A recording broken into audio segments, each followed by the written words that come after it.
What is up, everybody? The boys are back to break down UFC 320. Today, we got the full crew. Luke is officially re-signed. Welcome back, Luke. How you doing, man? Thanks, man. Yeah, I'm doing good. I was on a little golf trip down in Myrtle Beach, so that was fun. Probably got my last 6 rounds in for the year, and ready to get back to work. 100%, 100%. The grind kicks in, and before we get into UFC 320, there was a little bit of fight news that Dana White just announced today. UFC Qatar fight night coming up in just a few months. Co-main fight between Ian Garry and Belal Muhammad is announced, which I just think it's great matchmaking in general. I'm pumped up at that one. But Luke, I feel like it's only fitting that you can touch on this one first. Yeah, I think this is a great fight. Obviously, Belal coming off the loss for the title against JDM, so it's a good fight for him to get back in the octagon. But also, we've been talking about a lot. I know me and Ryan went back and forth over our text chain between Shawn Brady and Ian Garry, who's more deserving. And I think they both got the fights that they're kind of wanting for it, right? Brady's booked, right, for Belal, or is that false news? No, well, Belal's Garry. Or no, Shawn Brady. Leon Edwards. Oh, Leon Edwards is booked with Carlos Prates.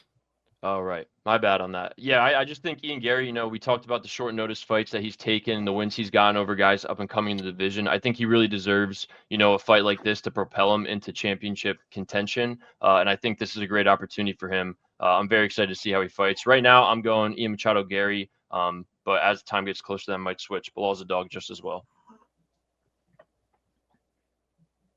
Yeah, for sure. Sorry, Ryan. I thought you were picking that one up. Yeah, I mean, definitely would be a good fight. I mean, it's obviously going to stand up. I think it's very obviously going to decision.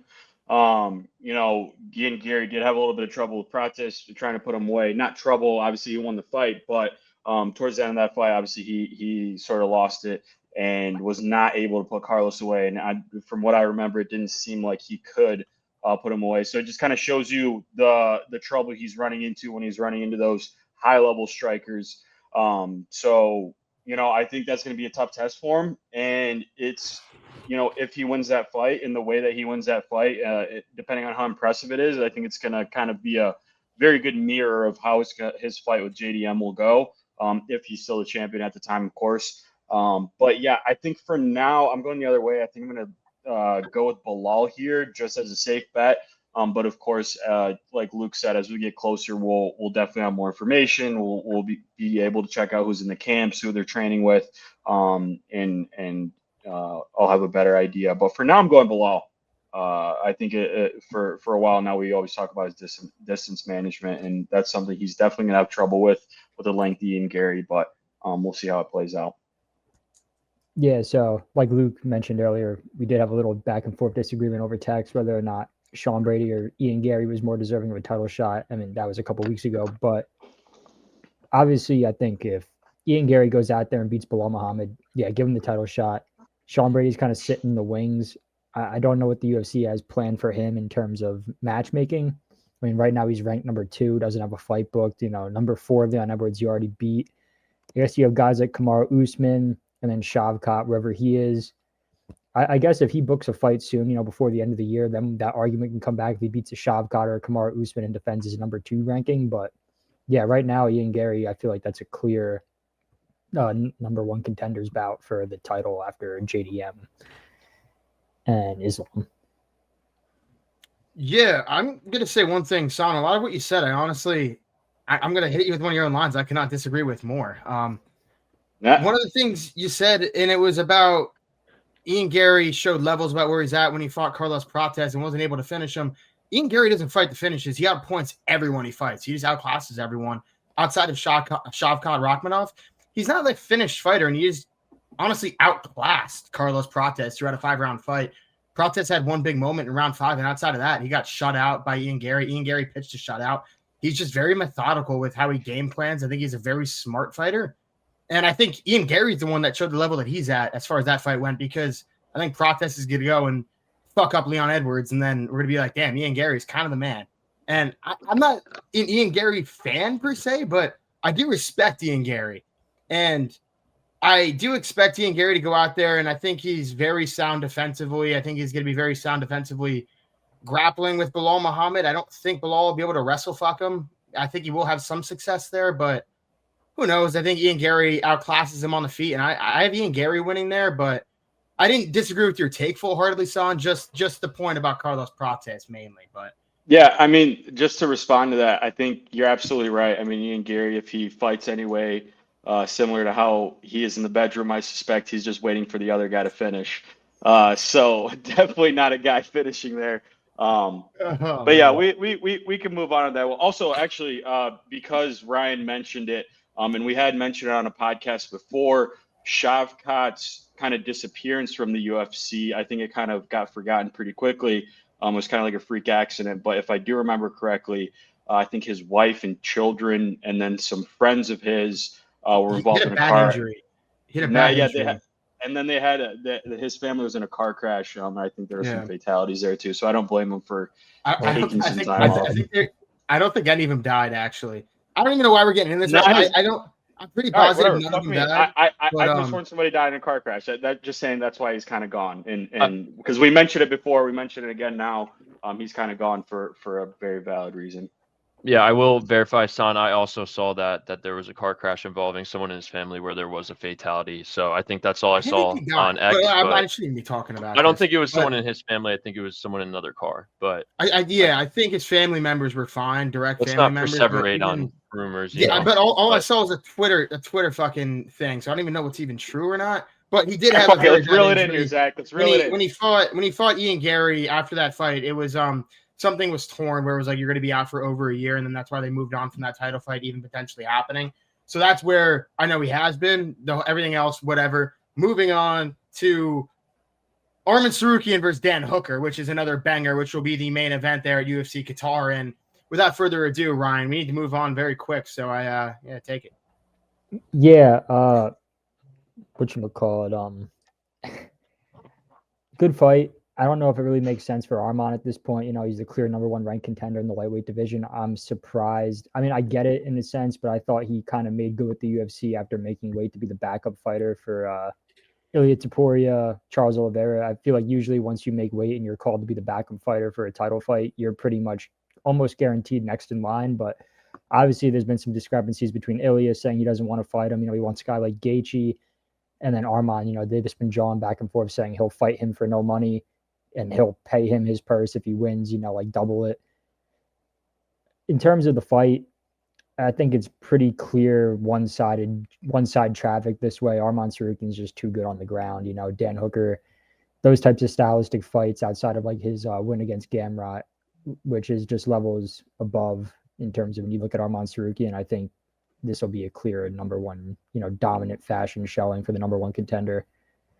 And after this one, I think you just got to give him the title. The only other one I could have saw was him fighting Paddy at the end of the year, and maybe that's how you distinguish between who gets a title shot for Ilia. But if Arman gets the win here, it has to be him.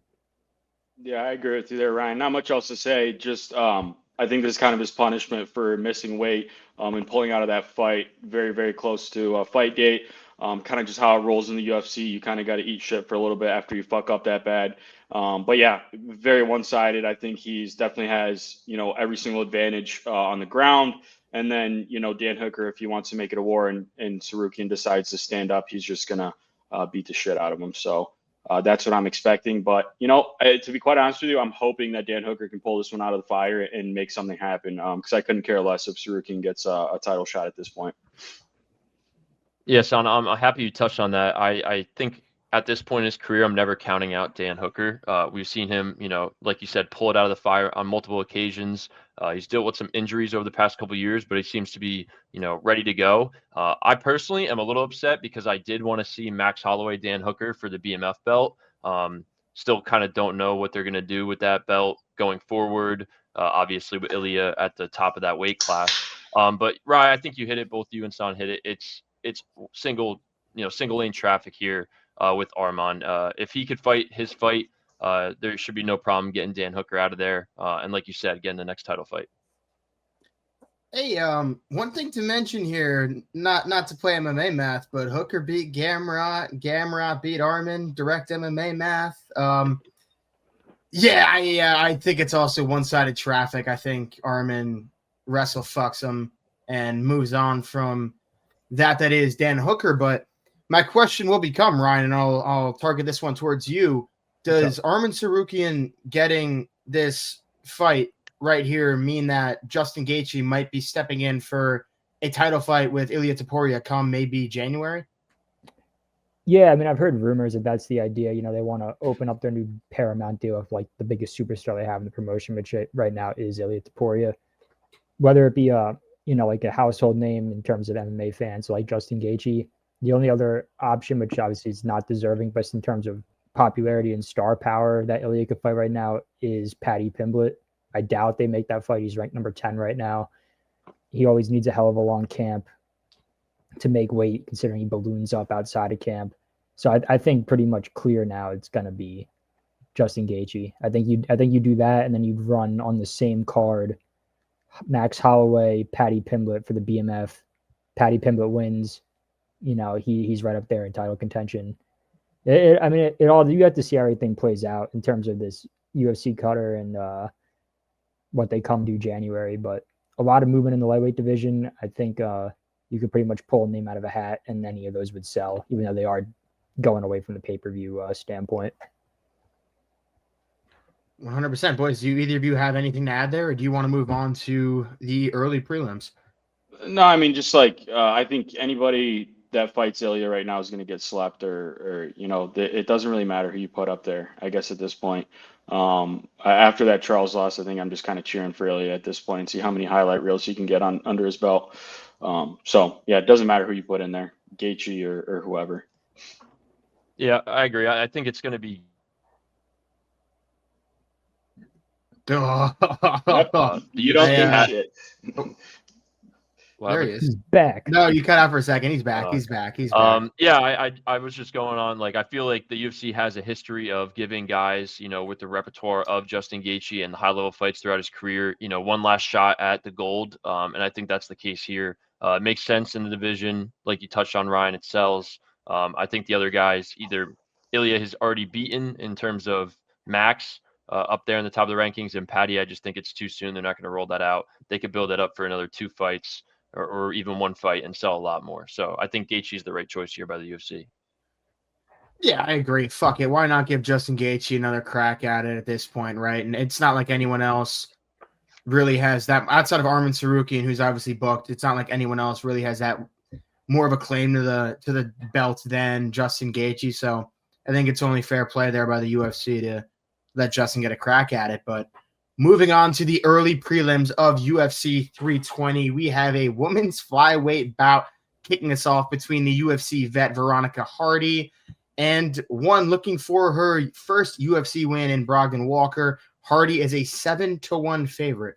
7-1. And Luke, women's fight, first fight of the card, kicking us off. It's only fitting that you kick us off here and give us your take on it. Yeah, I'm agreeing with the line here. I'm going Hardy. Really, just if you look at the statistics, 7 years younger. She's more active recently. I don't think, Walker hasn't fought since 2023. So that's a long time layoff. And Veronica Hardy, I think she's a technical fighter. I know she's dropped some recently. I think her last fight was a loss. I still think she holds a technical advantage here. So I think she gets it done. Riding with the favorite, Veronica Hardy here. Yeah, hard to argue with the line. Obviously, we've talked about it, we hate it when it's that high, but with women's fights, they're pretty clear cut most of the time. We've seen, I think Juliana Pena had some pretty big upsets, but not to harp on those. I think the line's right. I'm going Veronica here. Yeah, I'll just make that sweep for the three of us. I'm also going Hardy. You guys pretty much touched on everything. In terms of just UFC level fights and competition, Veronica Hardy's done more, and Brogan Walker, not the record you'd like to see, when you make your UFC debut and you fight your next 1 or 2 fights. But I think it should be a pretty clear cut win for Veronica Hardy here. Yeah, agreed there. Now let's move on. We have a welterweight bout between Ramiz Brahimaj and Austin Vanderford. Brahimaj is an absolute submission specialist. 11 or 12, I believe 12 or 11 of his 12 career wins come by submission. On the other hand, Austin Vanderford who is dating or married to Paige Van Zandt. So I tip my cap there to Mr. Vanderford, coming off a win in his UFC debut. San, what's your take on this one? Yeah, honestly, I hope Brahimaj chokes him out. I think it's unfair that he gets Paige Van Zandt. I think that's bullshit. I'm jealous. I hate it, and I hope he gets he gets put out this weekend. I'm going with the sub special here. Yeah, I'm gonna go the other way. I like Vanderford in his UFC debut. Got it done against Vadim or however the hell you say his name. He looked good. He looked decent. Pretty high offensive grappling, wrestling. Just put the pressure on. And I think he could do it again to Brahimaj, and I think he gets this one done pretty comfortably by decision. Yeah, I think you guys both hit on good points for each of the fighters. I'm also going Vanderford. I think he's just a little more complete of a fighter in this one. Obviously, I think his opponent has the grappling advantage, but I think Vanderford's got the wrestling and the ability to, weather the storm there. And I feel like Vanderford's just been a huge name forever, and it might be because of his relationship. But I feel like he's kind of been a big prospect in this division. Not huge, but, well known. So I think he's going to go on a little bit of a run here. I think this is going to get a second win in the UFC. Yeah, I'm with you there, Luke, and it's about to be everything you just said. I agree with there. I like the grappling or the wrestling of Austin Vanderford. I think he'll be able to hold up there defensively, not be on the ground there with Brahimaj, who is just a wizard there on the ground. Even though Brahimaj is coming off a knockout in his last fight, I believe it was like Mickey Galdo, who we've talked about a decent amount on this podcast. So it's not like he's knocking out someone with a great chin who's a high-level fighter by any means, but Austin Vanderford does have decent wrestling there. I think that'll hold up, and I think he'll just have a higher output there in the feet opposed to Ramiz Brahimaj. But moving on, we have a welterweight bout between Punahele Soriano, the UFC vet, opposed to Nikolai Veretennikov, who we just touched on is the man who lost to Austin Vanderford in Vanderford's UFC debut. Funny enough, Veretennikov is now a little bit further up on these early prelims, but with all that being said, Ryan, the floor is yours. Yeah, I'm going Soriano here. He used to be a middleweight, and he had some success until he fought guys like Brendan Allen, guys in the upper echelon of that division, kind of the midway point. And you kind of just come to realize that he was a little bit undersized for the division, but he carries immense power. A lot of knockouts, a lot of first-round knockouts. His last win was a round one knockout against Uros Medic, who is pretty bigger than him in terms of reach and size.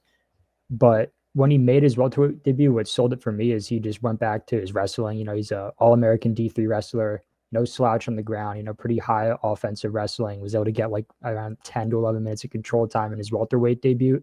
And then he goes out in his next welterweight fight, like I said, and gets a round one knockout. I think he can do it from pretty much anywhere. And I think now that he realizes he can fall back on those wrestling credentials inside the UFC, because we didn't really see him use them at middleweight, I think he's a pretty sizable threat, especially for a guy like Veretennikov, however you say his name. I have him probably round one, round two knockout, maybe throwing a little bit of wrestling in there, but I think he gets this one done by finish. Yeah, Ryan, I'm signing with you. I think you really hit on it. Everything I have to add, the dropping in weight, the power probably transfers in addition to the wrestling. And if you really look at Veretennikov, he was, I think, 0-2 in the UFC and then had that really, really close split decision against Prado. So, we could have been talking, a complete different fight. If he loses that fight, he's probably not in the UFC anymore. So I think this is a good tune-up for Soriano going forward in his career. He's got the stronger resume. I agree with you. I think he gets it done first or second. Yeah, I agree. And also just to add on Veretennikov's side, that win against Prado, kind of barely edging it out against Prado is not really that impressive. Geez, Prado I think was on like a 3-fight skid and then made it 4 with that loss to Veretennikov. So kind of not impressive at all. And like you said, Luke, it's kind of a tune-up for Soriano here. I'm going with him. Yeah, I'm also going to side with Soriano here. Nikolai Veretennikov, I'm not very high on for a lot of the reasons that you guys all just touched on. Veretennikov also can get hit. He can get hit in the chin, and it seems like Soriano has pretty good hands there, so I could see a knockout. I like that call out, Ryan. Now, moving on, we have a bantamweight bout between who was a big, not even prospect, but a big name coming into the UFC, and that is Patchy Mix, taking on the UFC debutant Jakub Wikłacz. Patchy Mix was all people were talking about coming in there, talking about his grappling, his high-level submissions and whatnot, and he just got kind of shut down by Mario Bautista, was unable to find any entries, just got stuck on the feet and had no success there trading in the striking department with Mario Bautista. Jakub Wikłacz on the flip side of things is coming over from KSW, which is a premier promotion over there in Europe, in which he was the champion in. His grappling seems to be up there with about everyone, and a lot of people are very excited for Wikłacz' debut here. So, Luke, with all that being said, which side are you leaning in this fight? Yeah, I'm going Patchy here. I think the UFC is doing right by him, obviously, given the hard first fight in the UFC, his debut against Mario Bautista. But I think this is a good one to now welcome a newcomer into the UFC. And I think it's a good matchup for him. I think we really see Patchy Mix, like you said, struggle with strikers, struggle with technical strikers and guys with good takedown defense, like we saw with Bautista. I think Wikłacz, I think he has like 10 subs in his record out of 16 wins. He's a very grapple-heavy guy, and we tend to see Patchy Mix when they play the same game have success. He's been doing it at a higher level for majority of his career, obviously not in the UFC, but in other top-level promotions. So I think he lets the new guy come in and gives him a one in that loss column in the UFC. I like this matchup. I'm going Patchy. I fully agree with you here, Luke. I think it works out perfectly for him. I hope we get to see some grappling here. I think Patchy's obviously very comfortable on the ground. He's got, that wrestling background, and it's, we're setting up for a very good fight, either on the feet or on the ground. We know those grapplers sometimes kind of cancel each other's grappling out and end up just swinging for the fences. So either way, I think it could be a very exciting fight. And absolutely, I think the UFC is doing right by Patchy Mix. That, Bautista fight definitely aged really well with how good he is and how good he's been.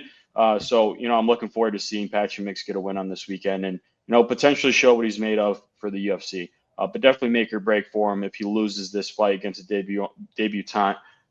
His head's on the chopping block. Yeah, I mean, I pretty much agree with you guys for the most part. It wasn't the greatest debut for anyone, coming out of Bellator, even some guy off the other regional type scene. Very lackluster in the offensive department against Mario Bautista. Like I said, not the UFC debut you want, especially when you have a guy who's such a big prospect and a big name like Patchy Mix. This fight, stylistically, as you said, Luke, definitely does favor him a lot more, just in terms of the fact that they have 23 or 24 submissions combined. Expect a lot of grappling, a lot of what's it called? A lot of rolls, whatever. The thing that bothers me is the line here at Patchy Mix coming in at a -330 favorite after we just saw his UFC debut. Granted, again, it was Mario Bautista, no slouch when it comes to the bantamweight division. It just makes me hesitant to even want to put any money on Patchy Mix at all. While I am taking him with this fight, it's sort of like, do it with hesitancy. If you're going to throw on him, I advise against it. And maybe just watch this one as a fan, because you have no idea how this one could go, especially with the guy making his UFC debut.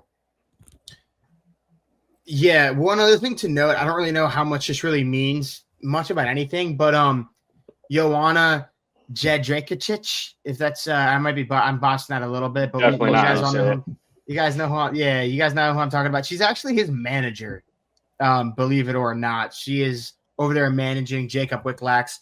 And some other notable fighters that come over from KSW are JJ herself, Jan Blachowicz, Matus Gamrot, and Magomed Ankalaev. So some bigger guys, and then Gamrot there. But it is a reputable promotion over there in Europe. And you know what, man? Fuck it. I am going to side with Jakub Wikłacz here. You watch him, his striking's pretty solid there. And his grappling, he's a very fun, offensive grappler. He's always attacking stuff, kind of similar to how Patchy Mix is there on the ground. And I kind of think UFC's doing him a service and a disservice by making this matchup, because the service that they're doing him is they're giving him a style that is suitable to Patchy Mix.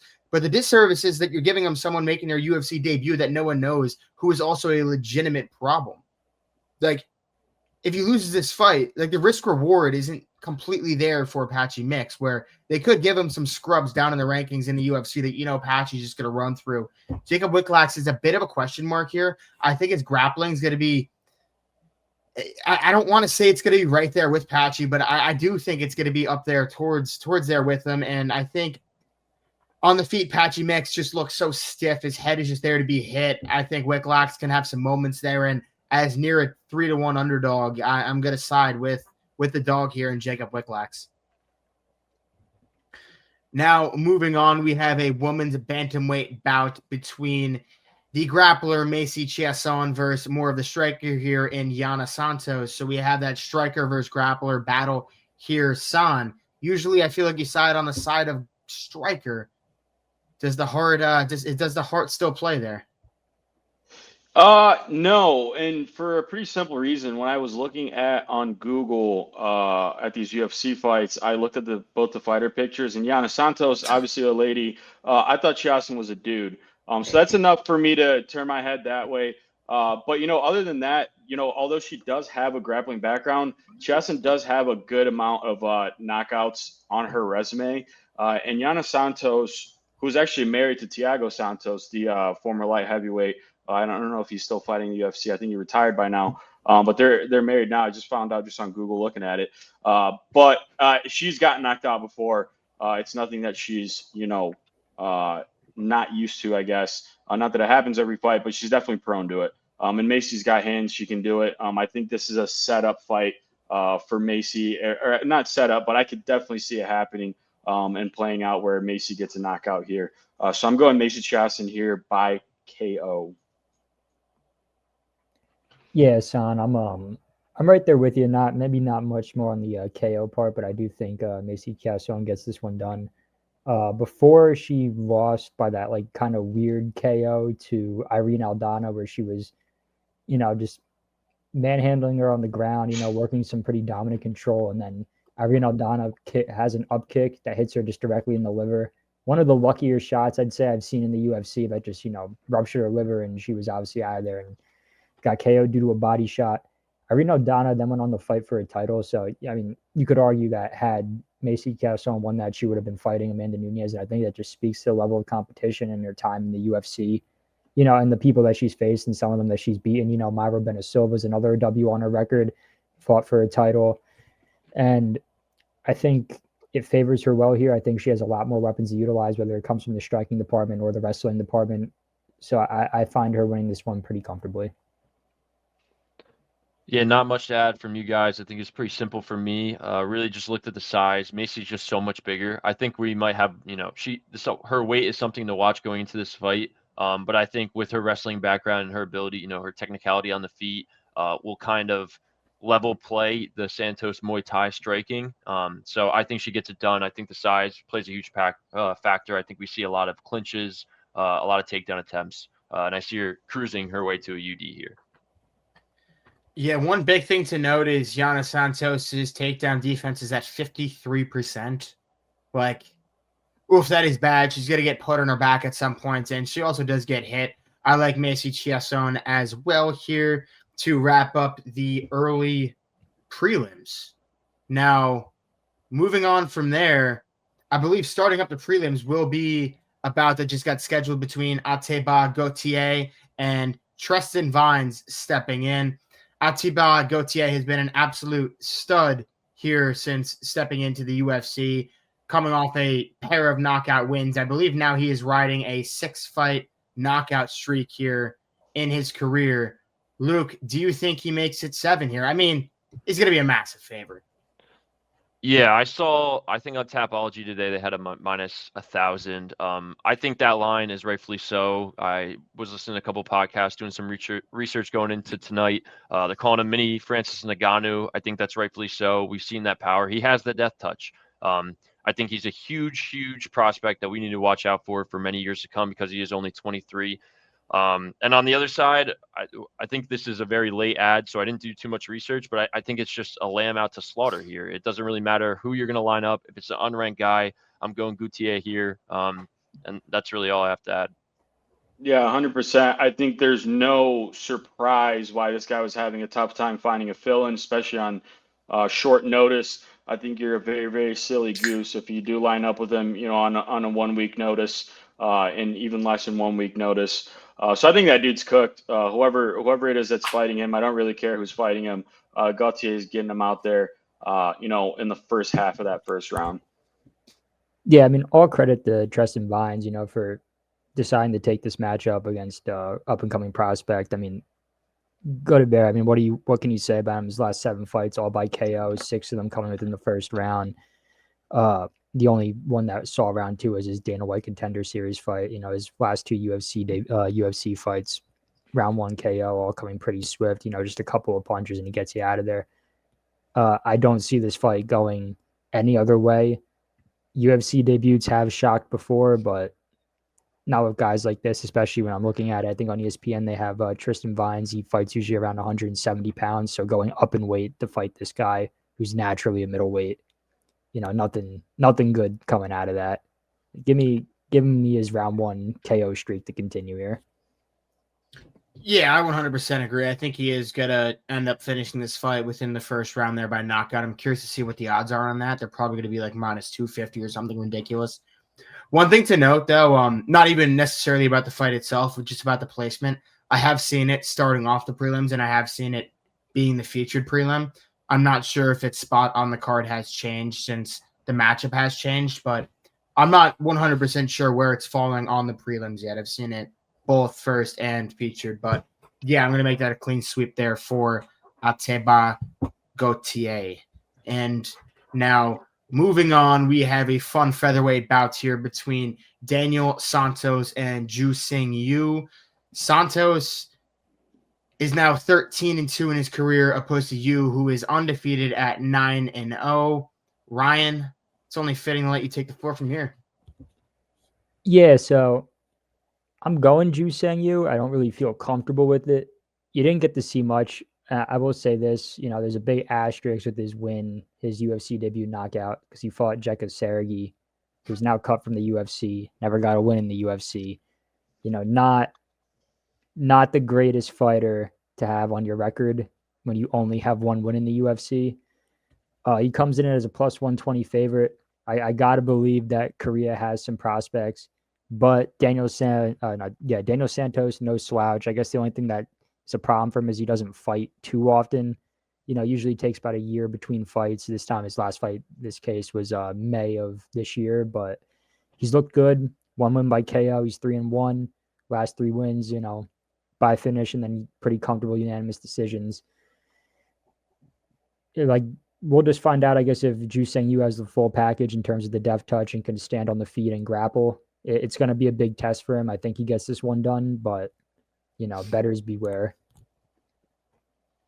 Yeah, definitely with you there, Ryan, as far as the caution on this pick. I don't think I'm going to be putting this in any parlays or betting on this at all. But I've said it before, I'm very supportive of the Korean fighters ever since the Korean Zombie retired. We need a new guy from Korea to kind of represent the country, and I think this guy could be one of them. And recently found out this guy's nickname in the cage is Zombie Jr. So what more fitting guy to fill that spot of the Korean Zombie than the Korean Zombie Jr.? So I'm going Ju Sing Yu here. We'll see what this guy's made of. I would love for this fight to make it past the first round, really see if this guy can dig deep and fight a UFC, UFC experienced fighter. Although I think, he's 3-1, like we said, but he's had a shit ton of canceled fights in the UFC. Not really great as far as getting on the schedule. So I'm excited to see if Ju Sing can get in there, take care of Daniel Santos, maybe with a finish. But I would like to see him face some adversity for us to really see what this guy's made of. Yes, Son stole a little bit of the thunder out of my pitch. Yeah, the deciding factor was for me was the nickname. Obviously, huge fan of Korean Zombie and all that he did in the UFC and the bangers he put on. So when you have the nickname as Zombie Jr., that holds some weight with the fans, especially coming out of Korea with the the kickboxing striking background. To give Santos credit, I think he's got really, really good boxing, and he does have pretty decent grappling. That might pose a problem in this fight, but I'm siding with Sing Yu here. I think he gets it done. I think his kickboxing will be on high display here, and I think he puts on a show for the fans. So I'm riding with the underdog here. Yeah, I'm going to go with Santos here. Well, there are some concerns here with Daniel Santos, and one of which for me is that he gets hit a lot. I've seen him knocked down in his 4-fight career in the UFC. He has been knocked down. Ju Sang Yu does hit hard. I don't think Ju Sang Yu is necessarily like an elite knockout finisher. We didn't see that on like in his regional scene career either, which is something that's like, okay, what's the level of competition you're fighting there compared to Daniel Santos? And Daniel Santos is an aggressive, like offensive grappler. He's going to try to bring Ju Sang Yu down to the ground here a lot during this fight. And I just don't know if I'm confident enough in the Korean here to fend off all the takedowns here. But on the flip side of that, Daniel Santos gets hit. Ju Sang Yu does hit hard. So I could see a knockout here for you, or I could see Santos kind of trying to cruise his way to a decision here on the ground or something along those lines. But I am going to side here with Daniel Santos. Now moving on, we have a bantamweight bout between Chris Gutierrez and the undefeated Farid Basharat. Basharat has not been in the octagon in a little while here. It's been over a year, I believe. So I'm excited to see him back in here. Now, San, I'll let you take the floor from here. Are you going to side with Gutierrez or the undefeated Basharat? Yeah, I would like to go the undefeated route here, but that zero's got to go at some way, someday in some way, unless you're, a guy like Ilia Tapuria, which I definitely don't see in this guy. And we see in his last two UFC fights, he's taken them both to decision against okay fighters. Obviously, they're professional and in the UFC, but nothing extremely exciting or impressive coming out of those sides. So 2 decision wins in the UFC. I don't think that's too impressive against a vet like Chris Gutierrez. I think you're just asking to get beat by unanimous decision here. I'm going Chris Gutierrez, likely by decision. Would love to see a finish, but Gutierrez, another guy, has been taking a lot of his fights to decision. But he's seasoned. He knows what he's doing. He's probably playing them slow. And he's not fighting to finish. So I'm going Chris Gutierrez here, in my eyes, comfortably winning this and taking that zero away from Basharat. Yeah, I'm going the other direction. I'm going with the Basharat, with Farid Basharat. I think the decisions, just judging him based off his last 2 fights, going to decision. To be fair, it's not what you want to see, especially from a highly touted name and a rising prospect in the bantamweight division. You'd love to see some finishes in there. He does have one by sub, at least within the UFC. But if you watch those fights, he's pretty comfortable throughout all of those. He's pretty much coasting and then dominating when he needs to, then going back, stepping off gear and just coasting and just winning rounds and just outpointing guys.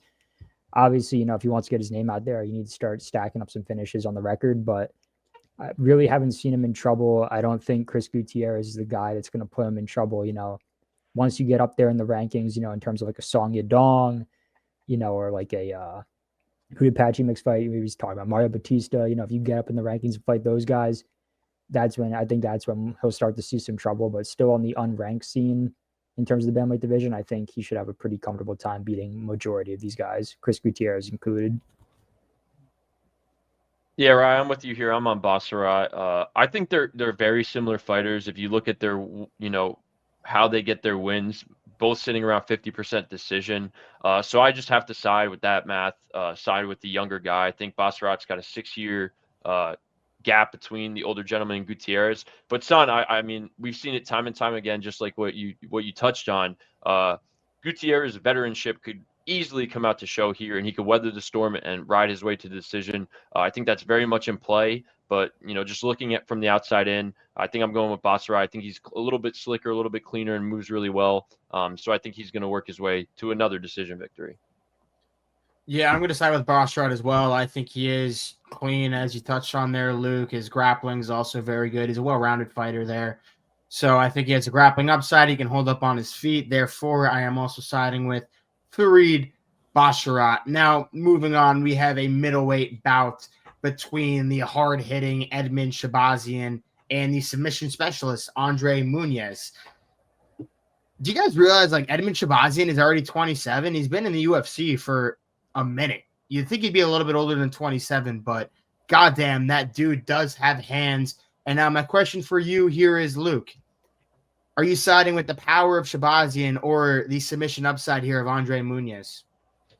Yeah, I'm going Shabazian. I think he fought pretty recently, I think a couple months ago, so we talked about him recently, and I picked him to win that fight against Petrosky, I believe he fought last, which I thought he looked great in. I think, through his UFC career, we've seen a significant increase in his takedown defense. But then you go the other way and you go Andre, man. Like, he's one of the best Brazilian jiu-jitsu artists, at that weight class, still, fighting, rather regularly. But what scares me is that knockout to Paul Craig. I know that was a couple years ago, but anybody who gets knocked out by Paul Craig leads me to believe they're susceptible to get knocked out by anyone. And I think Edmund's got, an alley for victory here. If he fends off the takedowns early, I think he's going to find the chin. I have him by KO. Yeah, I'm with you here, Luke. Fully agree with your analysis. I think Shabazian's got, the activity over Muniz. Not that Muniz is inactive, but I think Shabazian's definitely been up on his feet more. He's got the age. He's reaching his prime. He's 27 years old. He's got 4 very, very good years in front of him as far as the octagon goes, and I think this is the start of it. This is a very big opportunity for him, fighting a seasoned UFC fighter in Andre Muniz. And if you can get a finish here, he starts looking at, when is he hopping in these rankings?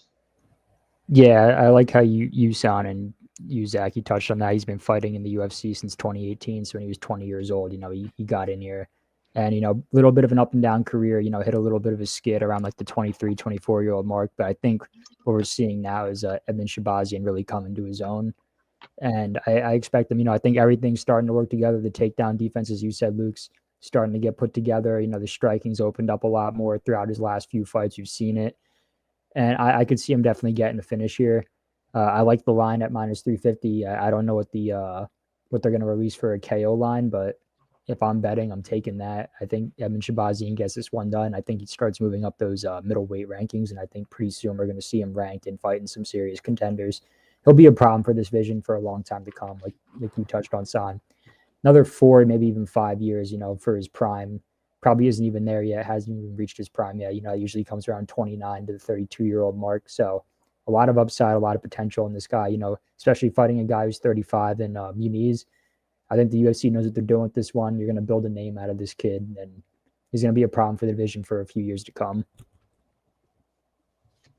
Yeah, you know what? Maybe Around the Octagon has to get back to putting out little parlays, because we're all taking Edmund Shabazian by knockout here, and fuck it. I think we parlay it with something, maybe another thing. Maybe we do a 3-leg knockout parlay or something. We get a little rowdy, because I also am a big fan here of Edmund Shabazian by knockout. Luke, I like what you touched on there, getting knocked out there by Paul Craig.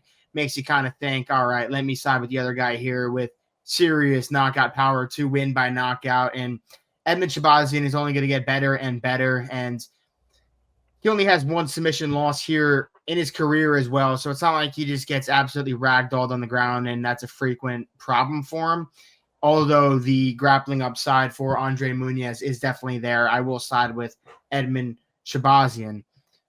Now let's move on here to the main card. We have a fun middleweight bout here between Abusupiyan Magomedov and Joe Bodybags Pyfer.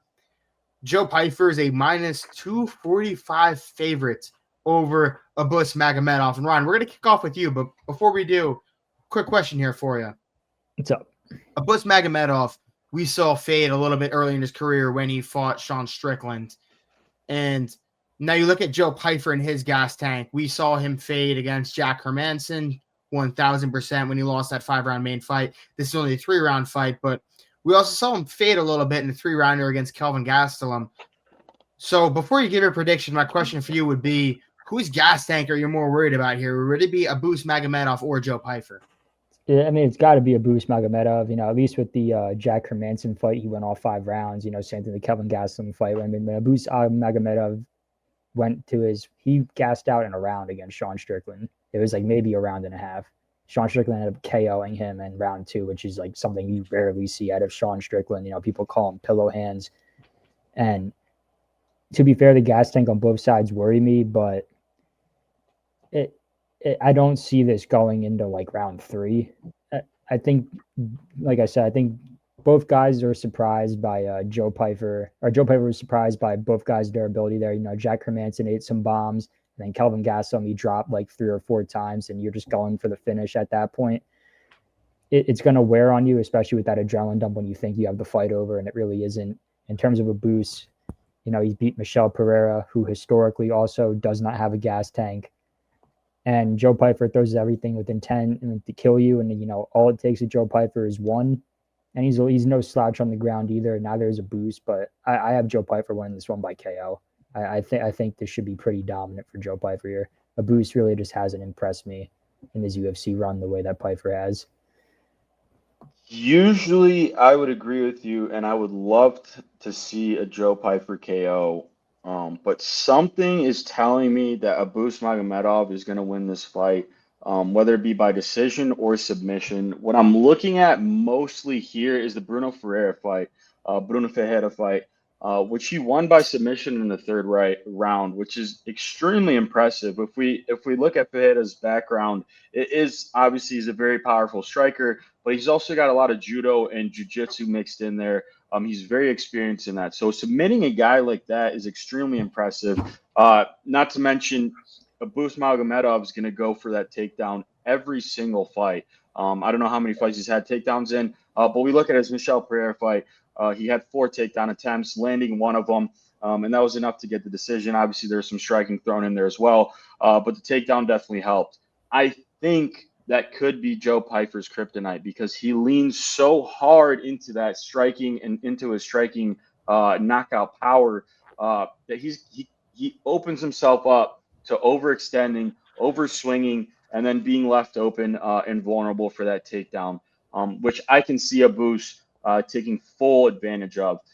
So I'm going the big upset here for Magomedov, hopefully by submission. But if not, I think he definitely has enough to hold him down and just, kind of get that bitch win over Joe Pyfer, a guy that we've kind of seen his light dwindling a little bit and his star power dwindling a little bit, especially after a few, weird losses along the line. So I'm going Abusupiyan Magomedov, a big upset here. If you're betting, take that money line. I have no idea how he's doing it. Yeah, Son, I think you make some really good points for Abus. I agree that he holds the grappling advantage here. I don't think Pyfer is a slouch in the grappling department, but definitely not the better of the two men. But I think if he gets those takedowns early, I think the gas tank comes into play just as much. I think Pyfer has the ability to, sprawl out on the ground and make it interesting. And if he doesn't get that back or, get some kind of finish early in the fight, I think the gas tank plays just as much as we're discussing for Joe Pyfer. And on the other hand, Joe Pyfer, they call him first round Joe for a reason. But there's a tendency I kind of feel in Joe Pyfer's career that when he has a fight that people start adding question marks to his game, he comes out and finishes the guy. We saw that after his loss, and then he knocked out, I think, Marc Andre after that in fantastic form. And then he comes out. And I don't even know if last fight was really the stamina. I think he was surprised that Gastelum was still alive. And I think that played a little mental warfare on him. Obviously got that dub, but a lot of questions came out of that fight. I think he silences all the haters here. I think he gets a knockout, and I think he does it in great fashion. And we're back to talking about Joe Pyfer as one of the top prospects across all weight classes in the UFC. Yup, I like that little tandem you just went on there, Luke. I agreed with basically every point you just made. Joe Pyfer is no slouch in the grappling department. He is a solid defensive grappler. He's a big, strong fucking dude. And Abusupiyan Magomedov can get hit, and Joe Pyfer can hit very hard. So I really want to lean here, and I'm going to predict Joe Pyfer round 1 knockout. I think he gets him out there. I think he gets him out of there in round 1. But I will say I am a little bit more nervous about the gas tank of Joe Pyfer than Abusupiyan Magomedov. And my reasonings being is just because we have seen Abusupiyan Magomedov fight to a decision victory multiple times since that fight with Sean Strickland. So I think he got pushed into that Sean Strickland fight a little bit too early into his career. Then you get in there, you have that experience against a higher level guy. You see kind of what it's like to be in there. You make some adjustments. I think Abus is making those adjustments. I mean, he just went off. I mean, that fight with Michel Pereira, not that Michel Pereira is on the level of Joe Pyfer, but it's a dangerous striker and whatnot, dangerous finisher. And he went out there and fought to a smart decision there. So I think his gas tank will be all right. Joe Pyfer's does scare me a little bit. They both do a little bit, but I do think Joe Pyfer gets him out of there in round 1. So I will side with that. And with that being said, fuck it. Maybe we do Shabazian, Pyfer, Ateba, Gautier, and throw those 3 together. And we have a little knockout parlay. Sorry, Son, with that one last leg, but Let's move on. We don't hit parlays for a reason. He's not wrong there, but we gotta hit one day, boys. We gotta hit one day. Now, moving on, we have a featherweight bout between the hard-hitting Josh Emmett and the ranked 9th Youssef Zalal. Youssef Zalal is he's a fucking heavy favorite here. I just minus 425. I was like, am I reading that right? Did I write that down right? Minus 425 favorite over the hard-hitting Josh Emmett. And Son, I know you touch on a lot about guys should not be this big of favorites. Is this a prime example of that? Dude, yeah, and I hate that I just picked Abusupiyan Magomedov because now I'm praying for 2 really big upsets in a row. But I'm going Josh Emmett here. I think it's very difficult not to. He went on a very good run between Michael Johnson, Betic, Sean Burgos, Dan Ige, Calvin Kattar, all wins, then loses to Yair Rodriguez by triangle choke, then takes Ilia Tapuria to decision, kills Bryce Mitchell, and then takes Lerone Murphy to decision again.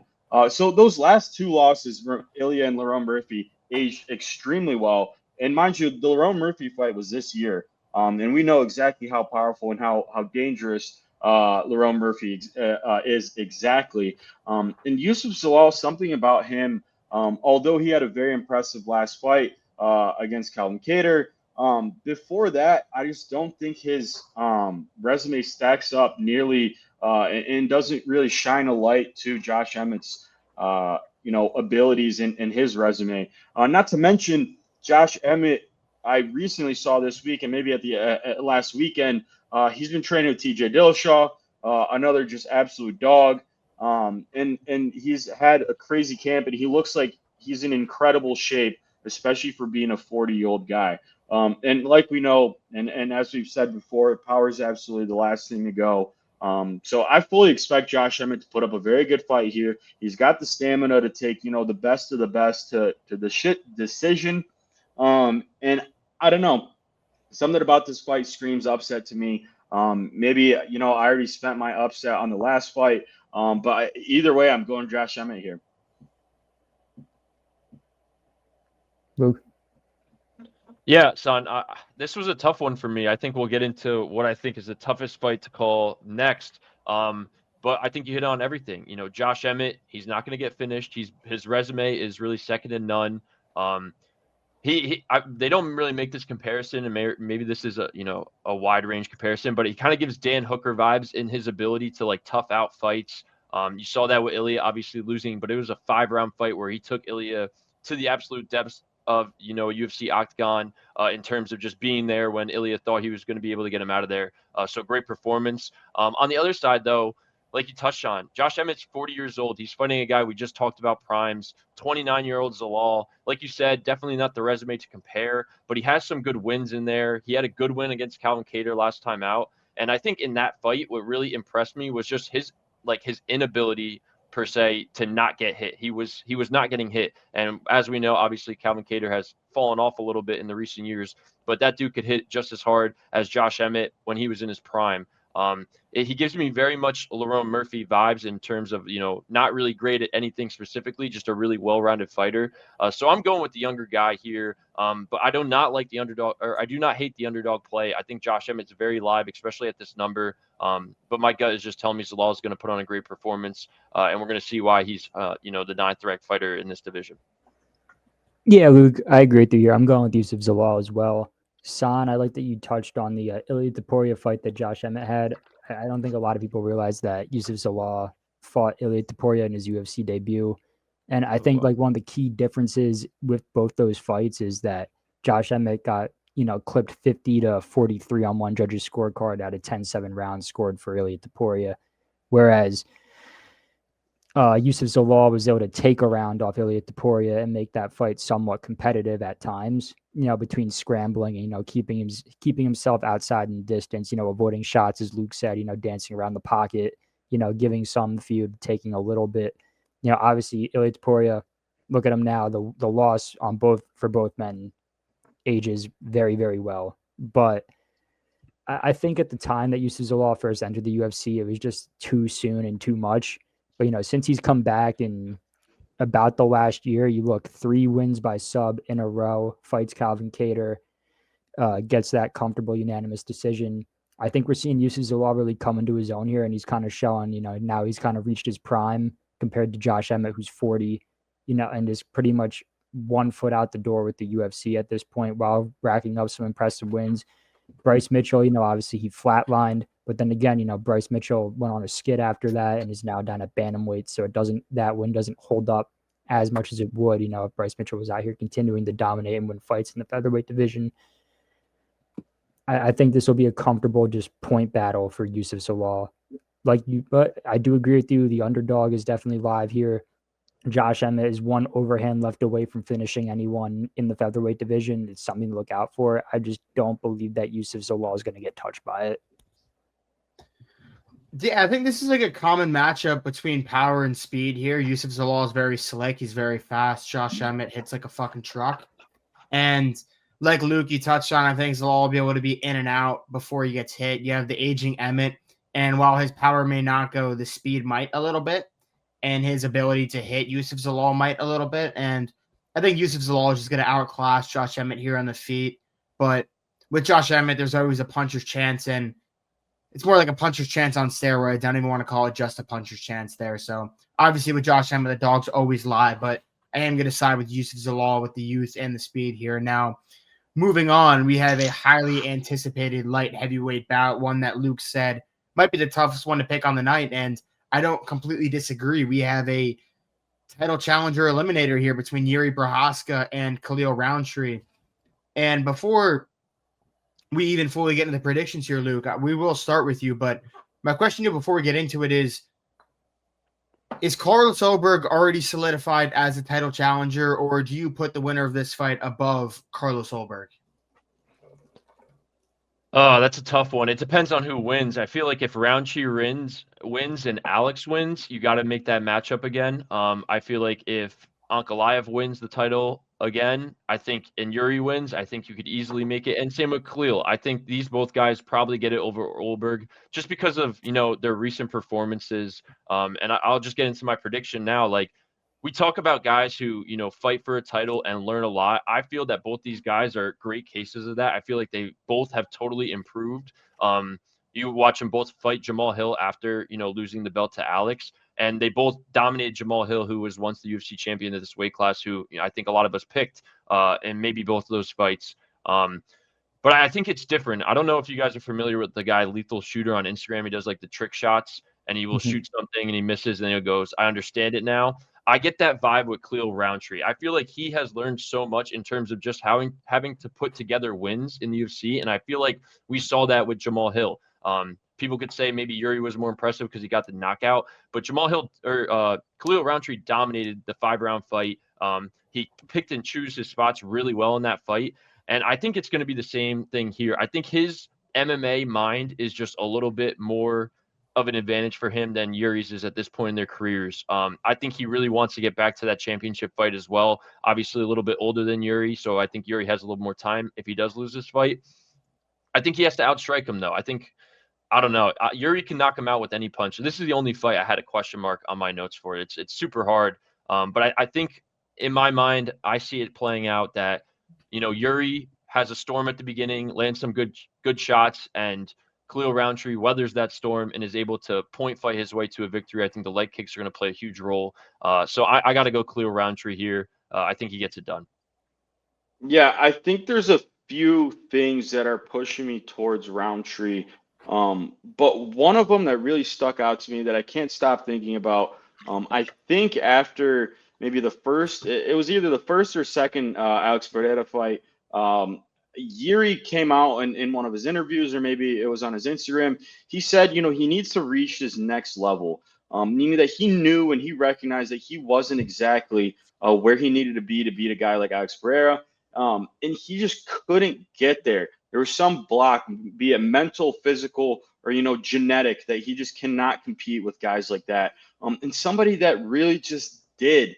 Somebody they threw in the fire, kind of just expected Alex to run through and gave him his most difficult fight to date was Khalil Rountree. What sticks out to me the most is the striking of Khalil Rountree. Obviously, he's not a grappler, but when you compare Jiri Prochazka's grappling or striking to Khalil Rountree's, we see how sharp and how dangerous and how malicious every single strike out of Rountree is, and we saw that very specifically in his last fight against Jamal Hill. He could have finished that fight maybe 4 times if he wanted to, but he wanted to punish him. He wanted to stand him up and keep just imposing his will on him and just deepening the cut of that knife. And as much as I hate to say it, I do think Jiri Prochazka loses this fight. I love Jiri Prochazka. I think he's got a great personality. I think the dude's sick. I don't think there's a single UFC fan that hates Jiri Prochazka. Very likable guy. But just the danger that Khalil Rountree poses is just far outweighs the danger that Jiri Prochazka does to Khalil Rountree. Unless he's really been training his grappling and that's what he's going to go for. Even so, I think Khalil, his body, his build is very tough to take down. He's a stocky guy. It's like trying to move a boulder. He's going to look like Sisyphus in there. I'm trying to push that boulder up the hill. So I don't know. I think there's a few things that are just striking me to go and take Khalil Rountree. I got him by knockout, actually. I think Khalil Rountree can get this done, especially if he wants to. I think that Jamal Hill was just a fight for him to test really how good he was, and he showed him how good he was, and he showed the whole world how good he was. And him winning this fight and Alex winning that fight later tonight, I think that's absolutely the fight to make next year. Yeah, Ryan, before you go, I just want to give props to the Greek mythology analogy there. That was amazing. Sisyphus was crazy, bull. Good shit, son. Yeah, I like you said, Luke. I had a very tough time, looking at this fight and trying to call it, but I am going Jiri here. I think, and Son, you touched on a lot of great points, especially about the striking Khalil Rountree. I think the one drawback, and I think where Jiri finds success, is that outside of like an Alex Pereira who just has the deft touch, we saw it. The round 1 of the first fight was very competitive in terms of Jiri and Pereira. He worked in the takedowns, grappling, against the cage. But I think Khalil Rountree is somewhat too technical of a striker in terms of Muay Thai, and just all fluidity to deal with a guy like Jiri Prochazka, who's just so awkward that you really can't train for it. It's sort of like when he fought Jamal Hill. You thought he'd be punching, blocking punches with his head. I was on that wave. I thought Jamal Hill was going to get that one done, but Jiri impressed me so much in that fight in terms of just his head movement, backing out in the distance, avoiding shots and then countering very, very well and efficiently. Knocked down Jamal Hill twice.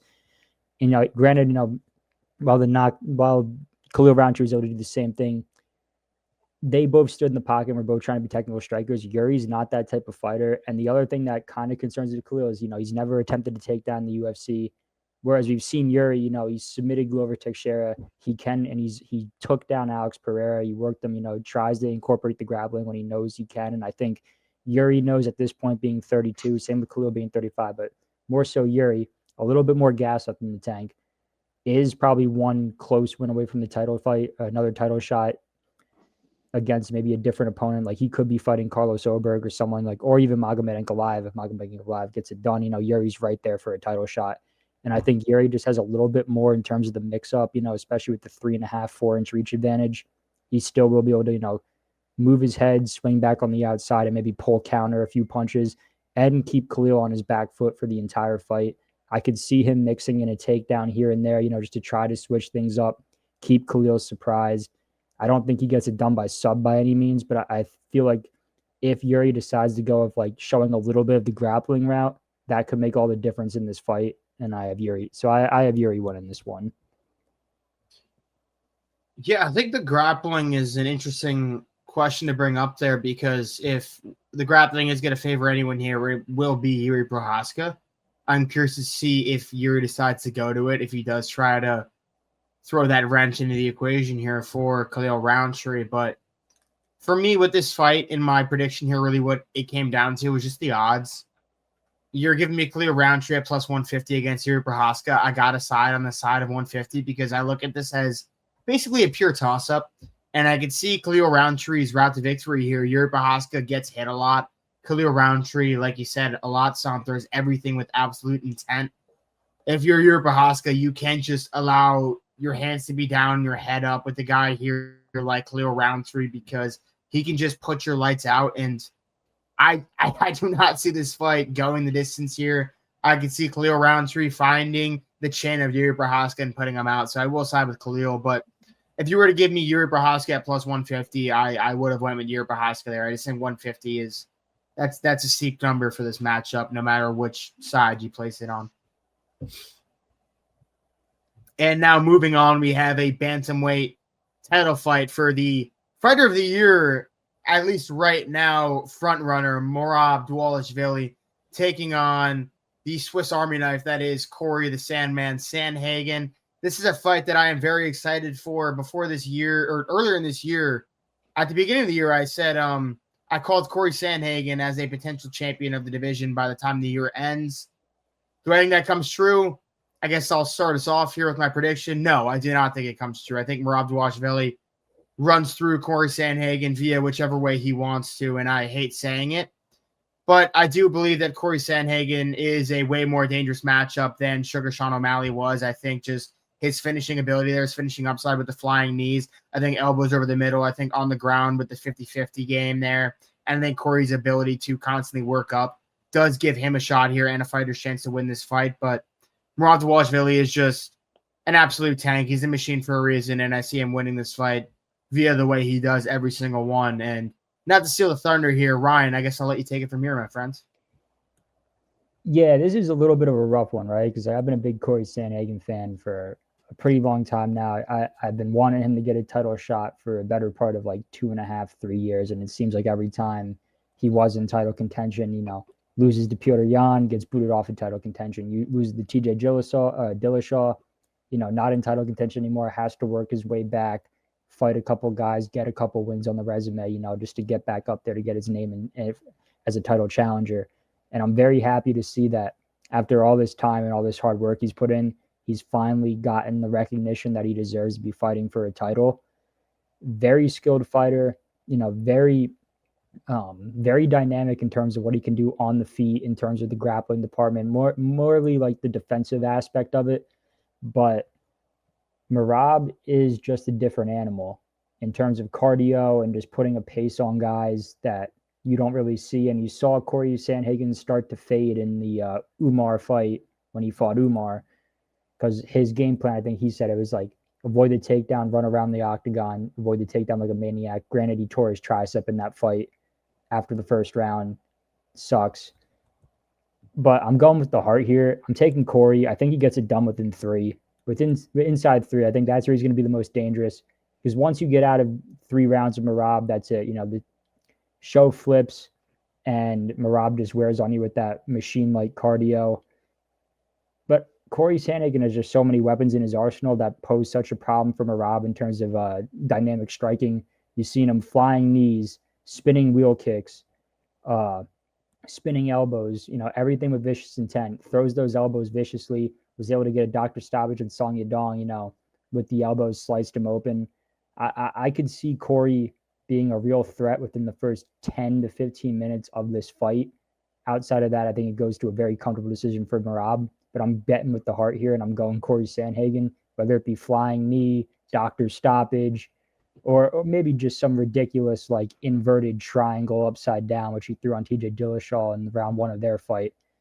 I think Cory knows it too. This is the only time he's probably ever going to get a title fight in the UFC. He's getting up there in age, and I think he's just going to go balls to the wall to try to win, and I'm here for it. So give me Cory Sandhagen to get the upset win here. Yeah, although that would be awesome, and I agree, that'd be pretty sick. I really want that to happen. I don't think it will, just because he's going to be so offensive. And I don't know how much that plays into his game plan. Obviously, we don't really get too much insight on that. But this whole week and the week prior, I've been seeing a lot of him and his coaches coming out and saying, we're not going to be defensive in this fight. We're going to be the aggressors. We're going to be the ones striking. We're going to even be engaging in takedowns and things like that. And I feel like every time I hear that, and I used to hear that a lot, with fighters going in against Alex Pereira, that's exactly why you lose, is because you're too offensive. And you can never be too offensive against a guy like Merab. because he'll just do exactly what you're doing and better and faster and more often, and for the whole 5 rounds. So obviously I don't think there's much else to be said. I think Merab's fights speak for themselves. I think his resume speaks for himself. His greatness speaks for himself. That fight with Umar, I think, spoke such high volumes for how great Merab really is. In my eyes, easily, top 3 in that division of all time. And I don't see him getting dethroned this weekend, unfortunately, which I hate to say. But Ryan, to your point, I do think Cory Sandhagen has every single weapon to pull out of his sleeve to win this fight. And if Cory Sandhagen does win his fight, it's going to be in some freak fashion. Something that nobody, not even the audience or announcers, could have seen coming. And for that, I would be super excited to see that. And that's probably the only way I'd be excited to see Merab lose. Other than that, I got Merab. And I can even see a finish here, especially if Cory Sandhagen's coming in with so much aggression. Yeah, Son.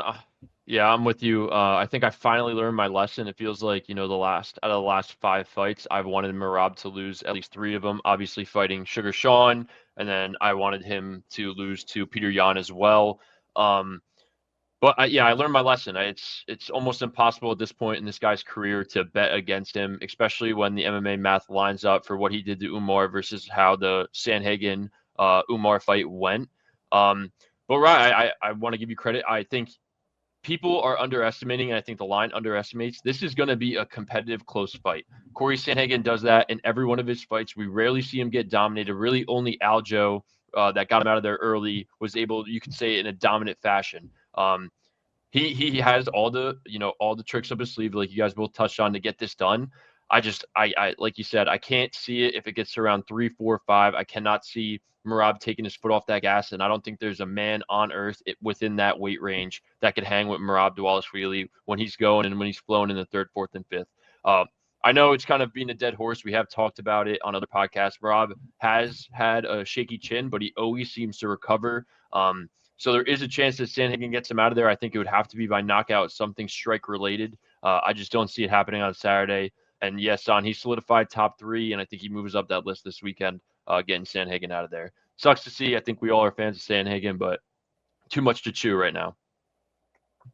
Yeah, man, I already think Merab is the bantamweight GOAT, to be completely honest with you. If you actually line up the resumes, you look at who he's beaten all of the champs that you'd put in front of him in that division outside of Aljamain Sterling. And I don't see anyone beating him anytime soon. But the one last thing I'll add, because I already gave my prediction, but it is that Cory Sandhagen is the only guy that he's faced thus far that I do actually believe has the tools to dethrone him. Well, Umar does, but more so the finishing tools, where I think Cory Sandhagen's finishing upside, even on the ground, might be higher than Umar's, where Umar is a better wrestler. Cory Sandhagen can get in that 50-50 position, that Ryan Hall position. He can pop your knee and finish the fight that way. And then obviously we've seen him have one of the most prolific flying knee knockouts in UFC history there at the Apex. That was absolutely wild.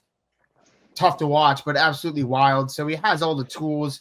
I really hope Cory does pull it off, but Merab's just dominant. And if he wins this fight, I think that's going to solidify him for Fighter of the Year, regardless of whether or not he goes out and does fight Piotr Yan in November, December, like he wants to. But right, I guess that was going to be my question, is in terms of who he fights next. If you look at bantamweight rankings, Sean O'Malley's still number 1. Then you have Umar Nurmagomedov at number 2, Piotr Yan at number 3, Cory Sandhagen at 4, Song Yadong at 5.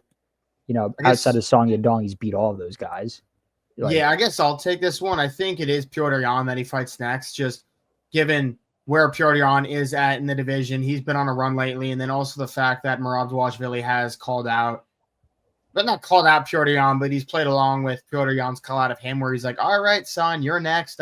Daddy will take care of you after he takes care of his other kids, and posting all the stuff on social media and whatnot. Yeah, so I think he is playing into that. I think Merab is very open to a quick turnaround. And another reason why they'll be fine with giving Piotr Yan the rematch here is because of how active Merab Dvalishvili wants to be. The guy wants to fight every 3-4 months.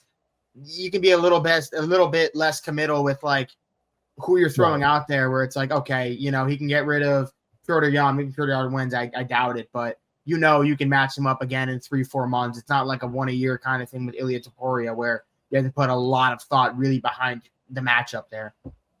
Just before we move on here, I do also want to add, other than the Umar Nurmagomedov fight, Petr Yan was his closest fight for Merab. At least the way I see it, at least the way the stats show. And if you go back and look at that fight, that was, I think, his closest fight, to date. So other than obviously the Umar fight, which was pretty hair thin as far as decision went. But yeah, I think it's great too. And both the fighters have evolved, and I think it's definitely the fight to make. Yeah, I do think it's a fight to make, but I will say, dude, he 50-45'd him across 3 rounds. Yeah, so that fight wasn't competitive at all. He fucking ran through him. The Sean O'Malley first fight was more competitive, or even the fight with Cejudo Cejudo, or even Aldo, because Aldo didn't get taken down. Cejudo won a round, but I don't know, man. It's hard for a lot of people to be competitive with Merab Dvalishvili. So I'm very curious to see what this matchup looks like with Cory Sandhagen. But beside the point, let's move on to our main event of the evening. We have the light heavyweight strap up for grabs in a rematch between the champ Magomed Ankalaev and the challenging Alex Pereira. Son, I got that right? Oh yeah. Fuck yeah. And I feel good about myself right there. But with all that being said, Son, I'll let you take the floor here. Are you residing with your Brazilian brethren? Yeah, I've said this before, and I'll live and die by it. I will, die on my shield. The guys that I cheer for, I will cheer for them until they're out of the UFC. I don't care how bad you are. And Alex Pereira, I think, have we forgotten who this guy is? Have we forgotten how great he is? Have we forgotten the memories he's gave us, the fights, staying up till 1, 2 in the morning, how great he's been in the past few years? He's taken some time off, obviously, but he put the fucking league on his back, dude. This dude is great. Albeit he does have a little bit more age on him now. I think that's just more experience, especially going under a guy like Glover Teixeira, training out in Connecticut with him, day in and day out, training with guys like Sean Strickland, sharpening that striking, really putting himself in those awkward positions. Have we forgotten how fucking great this guy is? If there's somebody that can, push him to that limit and make him great, even past, that 36-year mark that we talk a lot about in the UFC, it's Glover Teixeira, the oldest UFC champion ever. And I think that's exactly what we're going to see here again with Alex Pereira. Obviously, I don't think he's hitting that record, if he wins that championship belt again, but he's just as good. You see his sparring footage. He's just as good as he was when he had the strap. I think that last fight against Magomedov was kind of bullshit. I don't know what was going on. He's done a few interviews. He's posted a few times on Instagram. I wasn't at 100%. I was at 40% going into that fight. Whatever the fucking excuse was, I think he's absolutely ready to go this weekend. I think we are going to see, not vintage because we literally saw it last year, but we're going to see the old Alex Pereira in there beating the shit out of the other guy across the octagon from him. I don't see it any other way. His takedown defense looks great. You see sparring footage, albeit not too much. You don't want to give away too much. But what you do see from him is greatness. He's fighting big guys. He's sparring big guys, training. He was hard sparring this week, a few days ago. This dude is great, and I do not see him walking out of that stage without the fucking belt. So I'm going Alex Pereira here very comfortably. I think he's an underdog, and I'm throwing the house on it. I don't care. I don't care if there's a curse. If I've said it a billion times, I'm going to bet all my money on Alex Pereira because that's what he's going to fucking do this weekend. Yep. I mean, you asked the question, have we forgotten? I do not think we have forgotten. Alex Pereira is the man. You really hit it on the head. Carried the promotion for a while. I believe his last fight, he got announced as the one, the only, which only 3 guys in the UFC have had that title. I could be wrong there, but I think I'm remembering correctly. And it's rightfully so. He is that guy. And Sean, I think you touched on a couple good things that I want to touch on. He went on a spree where he was fighting kind of short notice, picking up cards that were falling apart, didn't get much rest. You hear it now that he might have been injured in that last fight, kind of looked not like himself. I think you have to give credit to Magomed. I think he is very underrated boxing. And I think he did overall outbox and possibly outstrate Alex in the last fight. But Alex only needs one. an injured Alex versus a guy fully healthy with 6 months to train, 6 months to get better at takedown defense is a problem in this division, in any division, at any time in his career. And I also want to say, I feel that, obviously not a huge sample size, but he lost to Izzy, goes up in weight class, and dominates for 2 years. He just lost. When the old school Conor McGregor, it's hard to get out of bed when you're sleeping in silk sheets. I think this is not that kind of guy. He is getting out of bed every day for the last 6 or so months, training as hard as he can, getting ready to take back what is rightfully his, and that's this lightweight belt or light heavyweight belt, And I see it going that way. I think he knocks him out here. And like you said, San, when you get a guy in your corner that's giving you memories like Alex Pereira has given everyone that watched the UFC, you're going to root for him every time he's out there. There's no way I was picking against him here. I think he gets his belt back. And then I think we're seeing a Khalil Rountree, Alex Pereira fight for, the second fight for their belt. Yeah. I was definitely shocked when they both fought earlier this year. I know he was able to stuff all 11 of Magomed Ankalaev's takedowns, got a little trip at the end of round 3 or 4 of his own, was able to land a takedown on the scorecards for himself.